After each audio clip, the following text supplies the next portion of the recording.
Just to be clear, this episode is also not a Christmas movie.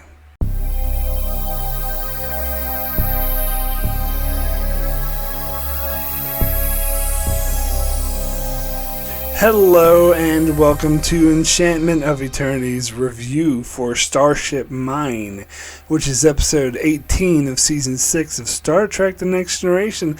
This video is a part of a series of videos where I review episodes of Star Trek The Next Generation one episode at a time. In this video, I cover the 6th season episode Starship Mine. So Starship Mine is the episode in which the Enterprise is being evacuated to be cleared of a baryon sweep, which is deadly to any organism, so everyone must be evacuated. However, Picard is on the ship right before the sweep is supposed to start, and he finds a group of people who shouldn't be there are on board and attempt to steal some highly explosive resin that the Enterprise's engines produce in order to sell it off to the highest bidder as a very dangerous weapon.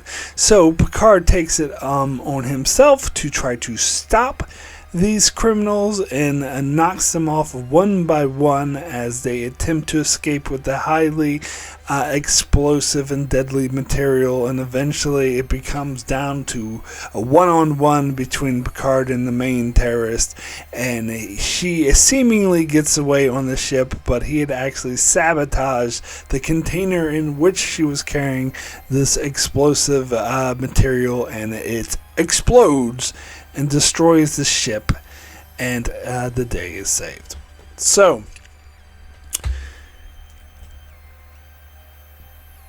I believe I heard people say before that this isn't Die Hard, or that this episode shouldn't be compared to Die Hard, but it absolutely should. Now, here's the thing. Those who may be a little bit younger or weren't really following this kind of thing in the 90s might not be aware of it. It was a running trope that whenever a movie was basically just trying to copy Die Hard, or at least copy the formula of Die Hard, not be an exact rip-off to be clear, but taking the same formula of terrorists take over something and they hold everyone hostage, and the terrorists aren't really terrorists because they're just doing it for profit, so they're more like mercenaries, but that's regardless. So they hold everyone hostage, but there's one person among the hostages who is a loose cannon, who has all these combat skills, and he's running around free trying to stop the terrorists, knocking them off one by one while not getting the hostages killed. And yes, that's basically the formula of Die Hard that's been repeated. But the gimmick is that every different movie, they have it at a different location. So, for example, the original Die Hard was in a building, in a skyscraper. So, let me list off all of the other Die Hard. So Speed was Die Hard on a bus. Under Siege 2 was Die Hard on a train. Sudden Death was Die Hard in a stadium. Toy Soldiers was Die Hard in a boarding school. Die Hard 2 was Die Hard in an airport. Passenger 57 was Die Hard on a plane. Air Force One was Die Hard on the president's plane. Executive Decision was Die Hard on a plane, but with Navy SEALs on board who entered that plane by connecting to it with another plane mid-flight and snuck on board. Speed 2 is Die Hard on a cruise ship. Under Siege is Die Hard on a military ship. Die Hard 3 is Die Hard in New York City. Die Hard 4 is Die Hard on the internet. Die Hard 5 is Die Hard in Russia. And Skyscraper is Die Hard in a skyscraper. Now you might say, wait a second, isn't Die Hard is Die Hard in a skyscraper? But Skyscraper is Die Hard, get this, an even bigger skyscraper. That's like the biggest one in the world. So there, take that, Die Hard. So in that same vein, Starship Mine is Die Hard on a starship. Or you could say Die Hard in Star Trek, or Die Hard on the Enterprise, but basically the same thing. It goes along, and it's absolutely 100% along the same lines as all that other stuff. Now, here's the thing. I know that some people might be like, well, Mark, that's being ridiculous. Just because they have a story involving mercenaries holding people hostage with one loose cannon trying to stop them doesn't mean it's the exact same movie. It's just like a genre, or maybe a subgenre, or maybe a type of movie. Well, I think that's maybe getting a bit too specific, honestly. It's basically just doing Die Hard. I mean, essentially, because the rogue person always tends to be someone who's like gruff and a loner and has nobody likes him. He has a shitty attitude, which goes with, in Die Hard it was a cop, and Under Siege it was this special forces guy who has all these skills but's now a cook, and Executive Decision it was Kurt Russell in the tuxedo, and Speed 2, I don't even know Speed 2, I didn't watch that shit, but Speed it was a cop, just kind of more like a normal cop, but I think he was kind of unliked. So it's always the lone figure. Oh, and as Toy Soldiers, it was a teenage delinquent who was the hero. A teenage delinquent played by Sean Austin, by the way, and also Will Wheaton was in that movie, but he was actually killed by the terrorists. He was the friend killed by the terrorists rather than the main hero. And by the way, this was one of the only movies that the terrorists were actually terrorists and not mercenaries doing it for profit. So that was a standout. But in Starship Mine, it's the captain. The captain of the starship posing as a barber. You always got to pose as someone. So it's kind of like Under Siege with the guy who wasn't really posing as the cook because he was the cook, but really he was this special forces guy kind of undercover as a cook. But anyway, so it's kind of taken from that. But yeah, it absolutely 100% is Die Hard on a starship. I don't care what anybody says. Anyone who says otherwise is just wrong. It 100% is Die Hard on the starship because it involves a group of who they assume are terrorists but turn out to be mercenaries who are just selling it for money. Die Hard. And they take over the Enterprise. Now, granted, well, they don't take hostages, to be fair, but the people who are their accomplices on the planet below, they take hostages. So I'm going to count that. They take Riker and all of them hostage. Now, where the rest of the Enterprise crew is, the other 1,000 people, I don't know. They're chilling on the planet, I guess. But they take the senior staff hostage. So they do take hostages. And they try to steal something in order to get money. And Picard is the loner in this case, the skilled special forces or cop or whatever, is picking them off one by one and being a threat to them. And the leader of the mercenaries is like having back and forth with Picard, just the way the Hans had back and forth with was it McLean? That was his name in Die Hard. Just like that, and just like Keanu Reeves had back and forth with the bad guy in Speed. Who's it? Dennis Hopper. Yeah, with Dennis Hopper. So it's just, and you even get the classic one-liner like in Air Force One was "Get off my plane," and Die Hard was "Yippee-ki-yay, motherfucker," and Starship Mine, it's when Data says, "Oh, do you know anything about this ship?" And he says, "Well, I know they won't get far." Boom! Ship explodes. You're a badass, Picard. You are now officially a badass. This 100% is Die Hard on the starship. 100%. Now, so when I first saw this, it was the early 90s, and I was really into those kind of Die Hard movies. I was really into actions. I was like really into Arnold Schwarzenegger films. and stuff. So I loved this episode when it first came out. I was like, because I was into Star Trek. I love Star Trek, and I love Die Hard. And I'm like, you put the two together and you make me happy. I was like, yes, they're doing Picard as McLean. They're doing Die Hard on the Starship. This is awesome. Now, as I grew older and I got less into that sort of things, my taste got more mature, shall we say. I like this episode a little less, maybe a lot less than what I used to like it, but I still think it's okay. I still appreciate the sort of attempt at, because if they're going to do Die Hard in all these other fucking locations, they're going to do it in the boarding school, stadium, hockey stadium, freaking a plane several times, but then one's the president's plane and the other involves Navy SEALs sneaking on board that plane. So they're going to do it in all these locations. Why not fucking do it on a starship? Why not? Why can't Star Trek get in on this fun, huh? And make Picard the action hero. Who wouldn't love that? But so I still like it.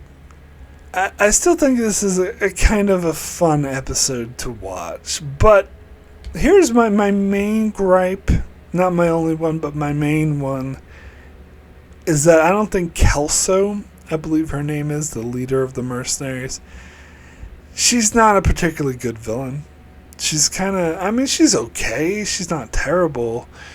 But she's no Hans Gruber or no Dennis Hopper or Tommy Lee Jones. She's just kind of bland and kind of like, blah blah. Another sort of badass line, by the way, badass action line, is when she says, she says she's gonna. It's Picard figures she's talking to her, saying, "Oh, I know you're gonna leave by a starship, and I'm going to leave in that same ship." And she's like, "Well, that ship isn't big enough for the both of us." And he says, "I'll send you regrets." Badass Picard line. And later, she, feeds that back to him when she's about to be more on the ship. She's like, "It looks like I'm going to be the one sending you your my regrets." But then, of course, he has that badass line of, "I know she won't get far and the ship explodes." So you got the one-liners. But she's still not a particularly good villain. I mean, those scenes were okay, but other than that, she's not particularly threatening or scary. Doesn't come off as crazy or anything. She's kind of bland, to be honest. And then they have that cliche that I hate, where in order to prove that your main villain is evil, they have her kill off one of the other henchmen. Like, I always talk, this is a variation of what I always talk about in 24, is that they do this like at least once a season, sometimes even more, where the terrorists will go and buy some, black market technology, whatever that the terrorist needs to do their terrorist shit. And they'll buy it from, some shady asshole who's selling something in the black market. And the guy who's selling the thing will always be like, "Where's my money?" And then the terrorist will always be like, "I got your money right here." And just kill them. And it'll be a gun and just kill them. I fucking hate that cliche, because not only is it overused, especially in 24, which did it, like as I said, at least once per season, but a lot of movies and shows do this, and I hate that cliche, because not only is it overused, but also it doesn't actually make any sense. It's not how you would think real life terrorists and black market people would operate, because first of all, these black market people probably have safeguards so that the shady person they're selling shit to can't just kill them. And secondly, it wouldn't be in the terrorist's best interest to kill the people you're buying stuff from, because no one's going to want to sell you anything. If they like, every time this guy buys something from a black market person, they just kill them. Fuck no, I'm not selling anything from that guy. So it just doesn't, it's dumb. Now in this case, to be fair, she's not buying anything from black market, but she has this like tech guy who is obviously not very sort of combat savvy, shall we say, and it's just there for it to be the technical correspondent, and he's kind of shy and nervous, whatever, and he's like, oh, this is all you gotta do is pull the thing and do that, and then you're good to go. She's like, that's all I needed to hear. And kills him. But that's kind of the same principle, because if she kills her tech person, what fucking tech people would want to work with her in the future? Now, granted, she lies about it and says, oh, the sweep got him, so she could like get away with, oh, I didn't kill the, but like, I don't know, it's still shady, because why would she kill him when she could use him in the future? Perhaps, or maybe she's planning to make so much money off this one score that she's going to retire. I guess you could say that, but still, it seems like impractical and bad practice to just randomly kill your henchmen for the fuck of it. It's the whole cliche of, oh, more cut for me, but that's not. This, I don't know. That, to me, this is always a shortcut that writers use to say, look at how evil this villain is. They're killing their own henchmen, and it's lazy. I think it is lazy, and I don't like it. But we also have one thing that annoys me about this episode is that other woman who's on this team, she captures Picard twice. So Picard gets captured twice, and she's the one who does it every time. So why is she like the total badass who's always capturing? Now, the first time she captures Picard, I can get why they didn't kill him right away. And they took, because they didn't know who he was or what he was doing there. How much did Starfleet know? Is there more people on board? Like, they need to interrogate him and get some information out of him. But then he says he's a barber, but then he proves to be actually a much bigger threat and, like, destroys their only protection from the Baryon sweep and, like, kills one of their people. So they're like, now they know that he's a commando, that he's a huge threat and they need to stop him. So the second time where she captures him, why the hell doesn't she just instantly kill him? Like, that doesn't make any sense to me. In fact, like, Kelso called her and it's like, is he alive? And she said yes. He's like, good, bring him to me. And so when I was watching it this time, I was specifically looking to why she thinks it's good that he's still alive. Like, what is he going to use him for? And that's never answered. There doesn't seem any reason to why she would possibly... Why is she saying, good, he's alive? Why is that good? Her reaction should have been, oh, well, kill him. We don't need him. Now, I got some headcanon, and that's a possibility, that maybe since they're all about profit, maybe they figure they could get profit from abducting Picard and then selling him to the highest bidder. It's like the Romulans might want to interrogate him, or the Cardassians, because the Starfleet has enemies, and so she could make some money off of him. So, okay, that's a headcanon possibility, but the problem with that is it's not mentioned in the episode itself. They don't give any reason. Like, if this was the reason why she wanted him alive, they should have said this was the reason. In fact, Picard even says, oh, don't worry about the whatever the hell, the resin thing. You have me, you can use me as a hostage for political gain. And she's like, what makes you keep thinking we're terrorists, but we're just doing this for profit. And so that seems to kind of imply that she doesn't want to take Picard prisoner, not, disregarding the fact that she could actually make profit off of selling him as well. But it still implies the opposite. It implies that she doesn't want to take him captive. So why the hell did she say it was a good thing he was alive? Like, she should have just said kill him. That makes no sense. And also, while we're at it with my nitpicks of this episode, when Picard is interrogating Tuvok. And again, it's Tim Ross. It is fascinating that he uses the Vulcan nerve pinch on Tim Ross. This is obviously before he was cast as Tuvok, obviously. But he's interrogating him, and the guy's like, you're not going to kill me. You're Starfleet. And Picard's like, are you sure? And then just hyper sprays him. It's like, turns out you're right. But actually, no. It turns out turns out that he's wrong, because Picard just leaves him there to be killed by the Barian sweep. So he effectively killed him anyway. So he's acting like, oh no, I'm above that sort of thing. I'm not going to kill you. But he does kill him. But leaving him for dead, that is killing him. And the other person that he shoots with the arrow, he also killed him. And that other dude who was chasing after him, Picard hid through the freaking open quarter and purposely tricked him so he would be killed by the Barian sweep. So he killed him as well. And then that Kelso at the end of the episode, he removed the thing purposely so the ship would explode, so he killed her. And that other woman that he had those things, he set a booby trap in 10-4 that exploded when she stepped on it.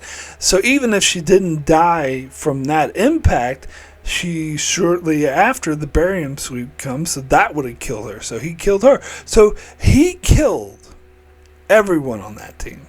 So don't give me this bullshit, I'm above killing. I'm Starfleet, I won't kill. You're a fucking mass murderer, Mr. Picard. You killed every single one of them. Anyway, so that's kind of annoying that they try to do it that way. But, I still think it's good fun. I still think that having Picard running... I mean, it wasn't that awesome when Picard went to Worf's quarters and got, because, they proved that the Barian sweep meant that phasers couldn't operate, so going to the weapons locker would be pointless. But, so he went to Worf's quarters to get the melee weapons and came up with this, elaborate crossbow, and unfortunately he just shot that one guy in the leg and that was it. So why even shoot him in the leg? Why are you pretending like you're not killing him? You are killing him. The Barian sweep got him. In fact, it might have been more merciful just to kill him with the arrow. Trying to act like you're not killing them, but you are. But anyway, I already made that point. But anyway, that was cool. When he got on the crossbow and he set booby traps and he's taunting them with the one-liners, being like, I'll send your regrets, and it's cool. It's fun. I still find this fun. Obviously it's not as good as Die Hard, but I'll let you in on a little secret. All those other movies I was talking about when I was going through all the Die Hard, most of them suck. So just because it is, or we're just okay. And so just because it's emulating Die Hard doesn't mean it's as good as Die Hard. Obviously, nothing will ever be as good as Die Hard, but all the things, especially that they're just copying the same formula. Obviously, it's going to be some degradation in quality whenever you copy something or copy a copy. Which is the same thing here, but it's still fun. I still have fun with some of these Die Hard ripoffs. I thought Air Force One was a get off my plane. That was fun, and Executive Decision was a pretty intense movie, so that was fun. Now, some people might argue with me on Under Siege and Speed, or be like, "Oh, those are masterpieces." No, they're not. I'm sorry, but they're not. They're decent movies, but they're still just pale shadows of Die Hard. All of them are. Not even to mention all those fucking Die Hard sequels. Although Die Hard with a Vengeance was really good, though. That's by far my favorite Die Hard sequel. And that, to be fair, is not really copying the formula of Die Hard. That's probably why I like it. It's doing the whole riddles. It's more like a Riddler type thing than it is a Die Hard movie. But yeah, still not as good as the first Die Hard, and nothing is. But yeah, but it's still fun. It's still fun to see Picard running around, killing people. But it's really on Synopsis. Some one of the funny ironies I find about this episode is that it's one of 2 episodes written by, I don't have the gentleman's name in front of me, but it was the same guy who wrote The Inner Light. The Inner Light. And then, so his only other Next Gen, I think he wrote some DS9, but his only other Next Gen episode was this. It went from The Inner Light, one of the best, most dramatic character pieces ever written, to a Die Hard knockoff. It's like, really?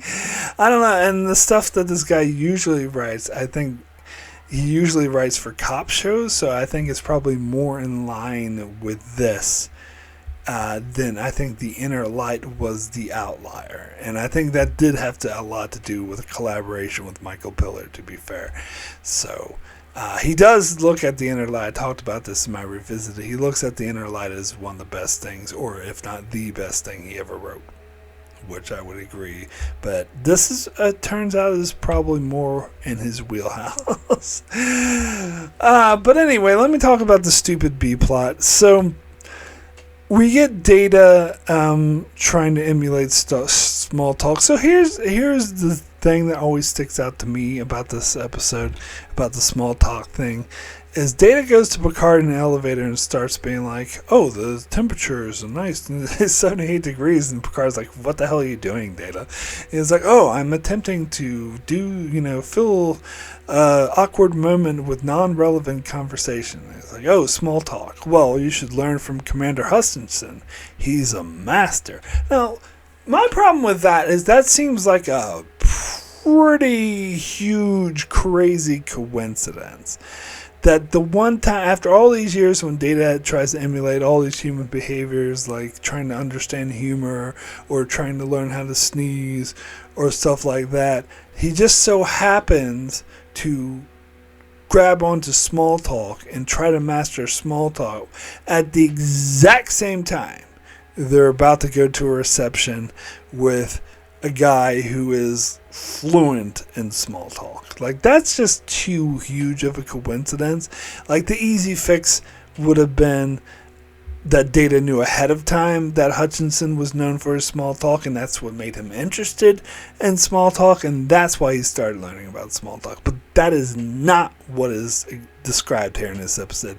In this episode, he just seems to randomly decide to latch on to small talk, which so happens to coincidentally coincide with them going to the reception with the small talk master. And so I find that, just too much. Now, that opening scene where Picard's going through the Enterprise and everyone's being like, oh, Picard, Jean-Luc, we need to do this and we need to do that. Like, that's place setting. I don't really have an issue with that. I did really like the scene where Worf asked to be excused from the reception, and immediately LaForge is like, sir, permission. And he's like, Mr. LaForge, I can't excuse my entire senior staff. Besides, Mr. Worf beat you to it, and Worf gives him this really smug smile. Like, that is a great moment, I do have to say. Although I will say that was kind of a plot contrivance in order to not have Worf there at the reception, because they would have to make Worf look like a putz in order for the plot to go. But for that matter, like, whenever people hold Data hostage, that makes him look like a putz, because he has like super lightning fast abilities. Like, so he could have easily taken those two idiots down himself. Although to be fair, it would put the other crew members at risk. But that one time when Riker was doing the distraction, and he was like, well, the first thing I have to say is this. It does that's underhand slap, like palm out punch that Star Trek loves to do.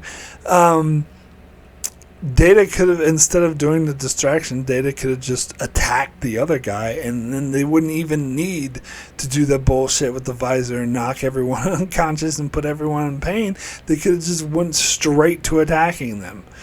But to be fair, when they first started taking everyone hostage, Data was at a long distance. He was far away from the two guys. So that's a bit even though he's super fast, still that ups the risk range. So it's not nearly as bad as Rascals when the Ferengi was standing right in front of him with the phaser rifle. So all his Data would have to do is snatch it, shoot him, shoot the other guy, shoot that guy with minimal casualty. In fact, when he did the first thing, Worf could have attacked the other Ferengi who was caught off guard by that, and so they could have easily overpowered them, but I don't want to relitigate that giant dumpster fire piece of shit episode of Rascals. But my point is, it's not as bad as that episode. Nothing can be as bad as that. Giant piece of shit. But anyway, so I will give this episode a little bit of leeway in that regard. But the one thing that does really bother me about this sequence is the way they redshirt Commander Hutchinson. Like, they just treat his death like... They don't even make it clear that he died. Apparently, in the background, if you're really paying attention, you can see his body on the floor with a blanket over it, which I never noticed until someone had to, like, specifically point it out to me. But that's not good enough. Like, they was like, he dies and nobody cares. And why does he die and Geordi not die? Because they were shot by the same weapon. It's Geordi's got the plot armor. He was wearing his plot armor that Hutchinson as a guest star didn't have. And so there was like, oh yeah, that guy's annoying. Let's just kill him off. He was good as for the gag about the small talk, but now we're done with that, so let's just kill him off and move on. Yeah, kind of the contrived writing thing. The hand of the writer, ever present. But as for like the small talk stuff itself, with Data going, like, I did find that a little kind of funny. And I actually did find it kind of interesting. It wasn't hilarious, but the whole them going back and forth and going, and how Data was emulating him. Beverly, may I call you Beverly? Like, that was kind of funny. I will admit, it's kind of an aside for everything. So, but I did find that funny. I'll tell you what I did not find funny, though. I did not find funny the whole gag about Picard's saddle, where everyone's like, you have a saddle? It's like, yes, every serious writer has a saddle. And they brought it up again at the end of the episode where Worf's like, you have a saddle? And Riker's like, I'm surprised that you missed Worf. Every serious writer has a saddle. Like, yeah, so that joke was so great that you had to bring it back again, huh? It's not funny, never was funny, was dumb, should have never done it, but whatever. Anyway, I would now like to thank all those that support me on Patreon. I very much appreciate everyone's support. That's helped me carry on with the channel, and yeah, it's very appreciated. To everyone that helps me, I would like to give a big special thanks to Brandon Neil Howells and Intarius. Thank you so much for your support. And I would also like to give a shout out to Greg Marley, Francisco, Chuck Hooks, Kyrie091, Anthony D. Benedictus, Ricky, Manny Jester, Joel Valls, Alessandro Michelacero, Norman Buchwald, Stephen Kennedy, Brenton Berg, and Allison Fordyce. Thank you so much for your support. So we have a few Patreon comments on this episode. First comment is from Kyrie091, who says, Starship Mine, more like hardship time. Die Hard in Space, Evil Tuvok, one of my fave episodes. Yippee-ki-yay, mother Ferenginar. Bravo. I must say, hardship time is a pretty good pun, but the yippee-ki-yay mother Ferenginar, that's brilliant. That is just brilliant. I gotta remember that one. Anyway, next comment is from Stephen Kennedy, who says, this episode is awful. Picard, Geordi, and Riker should be dead. These criminals are just as bad as the Maquis. They planned this operation for a while, so it never dawned on them to check the personnel on the Enterprise just in case something goes wrong. Okay, let's talk about the three characters who should be dead. Picard. Tuvok should have killed Picard straight away and then get a Vulcan nerve pinch. This is very ironic as we know who he plays on Star Trek Voyager. He gets captured and these criminals don't even search him, and then he escapes. Picard outwits one of them and he gets killed from the energy sweep.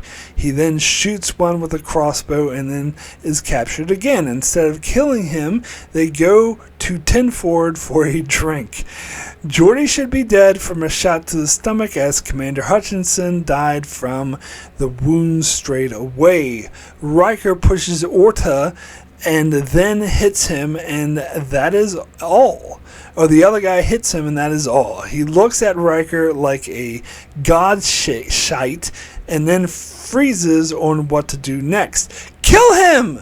Like you did with Hutchinson. I know people say this is TNG meets Die Hard. Feck that shit. It's more like TNG meets MacGyver. It's an insult to compare this piece of garbage to the best action movie ever made, period. What was also dumb was the small talk shite that wasn't funny at all, and it just pissed me off. So my rating is 2. Quark should get a new program for his holosuite, which is called Star Trek Dumbest Criminals out of 10. Wow, so very negative on this episode. So first of all, as I alluded to with, just because you say something is similar to Die Hard, ripping off Die Hard does not mean it's as good as Die Hard.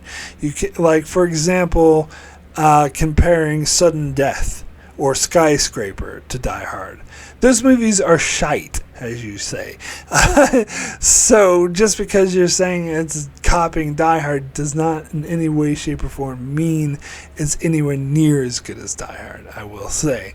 And as for Geordi being able to survive, I already explained this. I already gave a very clear explanation of why Geordi is still alive. He was wearing his plot armor. I know, you're right. He should be dead. Riker should probably be dead too. And why the hell didn't they kill Picard that second time? At least they could have came up with a good excuse. And you also make a good point that they should have searched him, even if they did think he was just a barber. But anyway, I mean, this is the kind of bullshit you gotta hand wave away in all of these kind of action films. But anyway, next comment is from Norman Buckwald, who says, while I lost patience with Cupid going on the Robin Hood Prince of Thieves hype of that year, I seem to more turn my brain off for Picard Goes Die Hard. I mean, certain plot contrivances abound. Troy's abilities have truly gone low to not even sense any deception of anyone on the ship or on the base. The preposterous double cross between the villains, and at times Picard seemingly growing colder than Locutus. And why tip the hand something is going awry from a stealth operation on the ship by doing something deliberately terroristic on the base? To give the rest of the crew to participate in the action. The B story of Data mimicking Hutchinson is actually good, even if this is more season 2 Data. But then they killed off Hutchinson, which, granted, he's an annoying character, but unlike, say, other admirals or administrators in Trek, wasn't a badmiral, at least not instead of a tragic red shirt. Still, if seen like Die Hard adventure with some Picardness mixed in, it's surprisingly entertaining, and I do admit Worf's deadpan horse, of course, line at the end well works. So it is above average, granted, in a season filled with bangers, especially at this point, also a bit lackluster. So 6 identity thefts of Mott the Barber out of 10. And Norman also adds, okay, I don't know why I remembered Hutchinson was an admiral. He was a commander, which makes sense as it's a space station and Cisco is an administrator of DS9 and is a commander the first 3 seasons. But you also said administrator as well, to be fair, and he is an administrator, so that also counts. Now,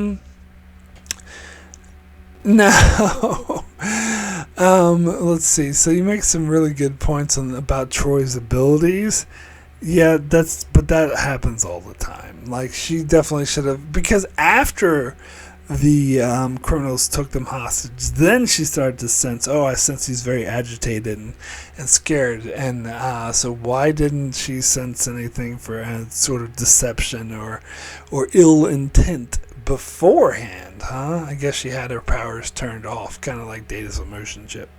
She needs to turn it back on. And but one thing I will say is that I think you're complaining about them messing up a stealth operation by doing terroristic stuff on the base.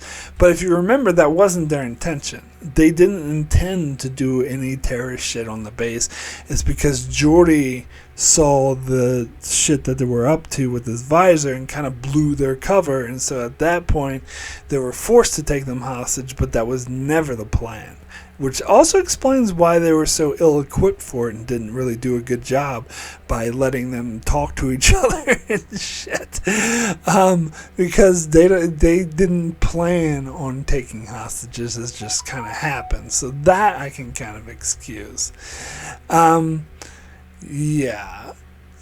But, oh yeah, and Stephen Kennedy makes another comment saying Riker needs acting lessons from Elf. Next time, whisper. I know all were doing it.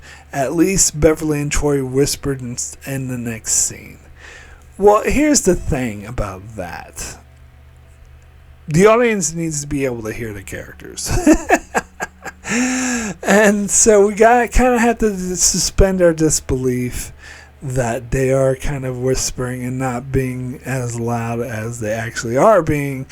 But it's mainly, but yeah, you do make a point though, like where Beverly and Troy and Data were at least making the effort to appear like they're whispering, whereas Riker is just flat out, so is this, we need to take them down? like how could the people not hear him? But anyway, that's the kind of bullshit that you get.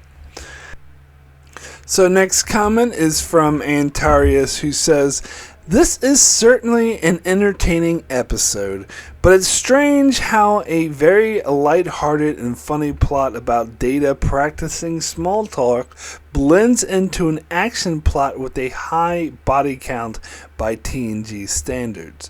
The solution to reprogram the visor to emit hypersonic sounds fits with the many other times when a piece of technology could suddenly be reprogrammed to do something completely else from what it was designed to do. My rating is a 7 out of 10.